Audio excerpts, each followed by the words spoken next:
Hey, I have something that I've been thinking about, and I'd like to do a little bit of scientific experimentation to find out what's the real story behind it.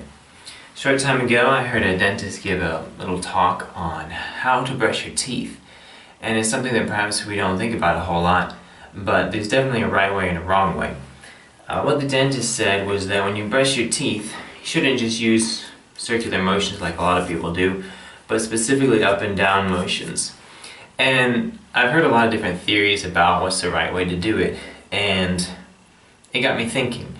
We're trying to brush these little kind of cylinders, and we need to get not only on the surface but in between them, of course on the biting parts of the teeth.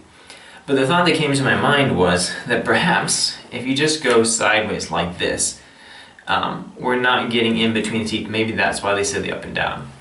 And so I thought, well, I could look it up on YouTube, and I actually did look around, but I didn't find any specific information. But what I came to decide was, well, why don't I just experiment for myself? I want to see not just what somebody says I ought to do, but what's happening. I was reminded of a video of someone showing how to wash their hands, and they used some paint on gloves to show where contact had been made. So I decided to use some paint on these teeth to see what motion of the brush would actually get off something that was on the teeth.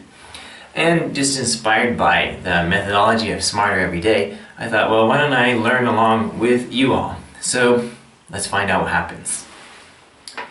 Alright, for the experiment, I applied some bathtub finger paint to these models of teeth, which the dentist lent me. And just in applying it, I already saw that the tendency is for material to collect in between the teeth, not so much on the surface. And so let's take a look at what happens when we try to brush this here. If I take the toothbrush and I just run it side to side, okay, that's taking the material off here. Let's rinse off. Try a little bit more. Okay, we can see it's taking the blue paint off there. But just as I suspected, there's places where the toothbrush isn't reaching in between. So let's try now an up and down. Let's say we're going to simulate when I'm brushing my teeth, I'm going to open it up here in my mouth, and I'm going to come up like this. This is what the dentist said to do. Wow. Now that's a big difference there. Because as I go in the same direction as the teeth, that's taking out the material that's in between the teeth. Let's try on the biting surface here. If I do a circular motion here, that's getting in there pretty well. Inside the teeth there. It gets down into that little cavity. Let's clean off. And then on the inside also, if we do this lifting up motion for the bottom part, that's getting it much better in between the teeth. Let's try it on the top here. Let's try on the inside with just kind of the back and forth motion here. Let's see what's happening there. Once again, it's leaving it in between the teeth, but if I do a downward motion, those bristles are getting much better in those spaces in between the teeth. Let's take a look at it at a little larger scale here with this model. So if I go back and forth, I'm just cleaning off the parts that are sticking out of the teeth. But if I do an upward motion, I can get those bristles in between the teeth to clean out that material there. Definitely something we want to focus on when brushing our teeth. Well, and just to try out one more concept, what if we use an electric toothbrush? This is the kind that I use, a vibrating electric toothbrush. Don't know what this is going to sound like, but let's try cleaning it up with this and see what happens.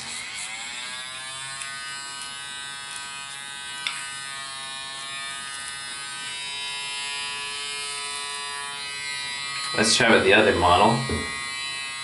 Okay, this part I haven't brushed yet. Is there anything particular I need to do?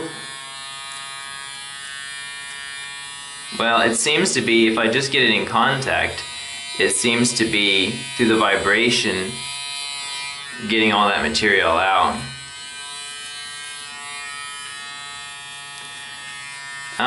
But yeah, I still seem to be doing kind of it. If I don't do this downward motion in the same direction as the teeth, just passing over, even with the electronic toothbrush, just passing over it, it's still leaving residue in between the teeth. But if I do this upward motion, that's taking it off, and that's actually doing it considerably better even than the non-electric. Let's try it. If we rinse it off periodically, now that's picking up even more. Yeah, that's more effective. But there was one more thing that I wanted to check out. Especially using the electronic toothbrush, you can see it improved greatly the situation, the teeth cleaning off that blue in there. But it kind of foamed up what was there, and there's this liquid mixture of what would be saliva and water and toothpaste perhaps, along with everything, and some of that residue is still on there and it needs to be rinsed off. Now, one of the things that's going to be difficult if I'm trying to do this upward motion is, you keep in mind we have cheeks around our teeth here, so the toothbrush can't just come in from the side. I've got to slip it inside and come along here. So I'm limited in my range of motion. So I can move the food that's there, but am I going to be able to actually get it off, or is that residue still going to be there? So one thing that I don't hear emphasized a lot, and I think is really important, is the rinsing stage, because I may move everything around, it's loose, it's ready to get out, but if I don't rinse out well, it's still going to stay there. So we're going to try to simulate that. We're going to put the teeth in a plastic bag with some water and swish it around to simulate what would happen in a rinsing stage.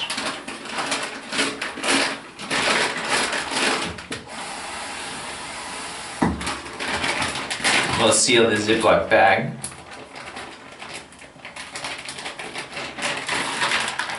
Alright, now we're going to make sure it's sealed. And then we'll swish it around here. So this would be hopefully pretty similar to what's going on in your mouth in a rinsing stage of brushing. And we'll see what now happens to the residue that was on the teeth. Alright, so we fill up our mouth with water, swish it around. And now how are we looking? Well, that was a definite improvement, but we're seeing a couple things. There's still a little bit of residue, but there's little bits in between the teeth, especially in the back parts. Let's see if maybe we just didn't brush thoroughly enough.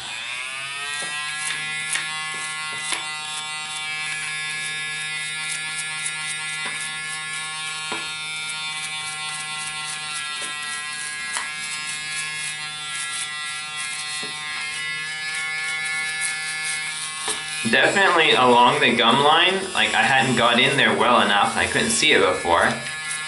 Alright, now we seem to have dealt with those kind of things, circular motions, downward motions. Let's try rinsing again.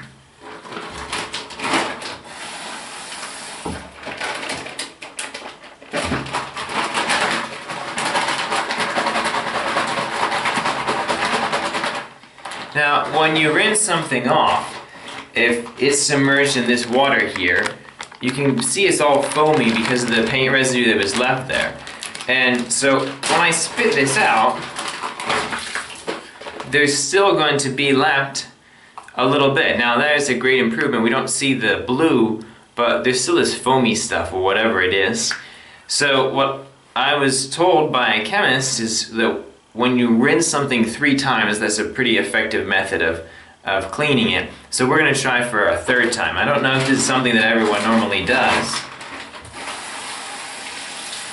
when they brush their teeth. Do we just brush our teeth and spit, or do we try to thoroughly rinse out whatever residue may have been loosened up by the toothbrush but could still be in there? So here's our 3rd rinse.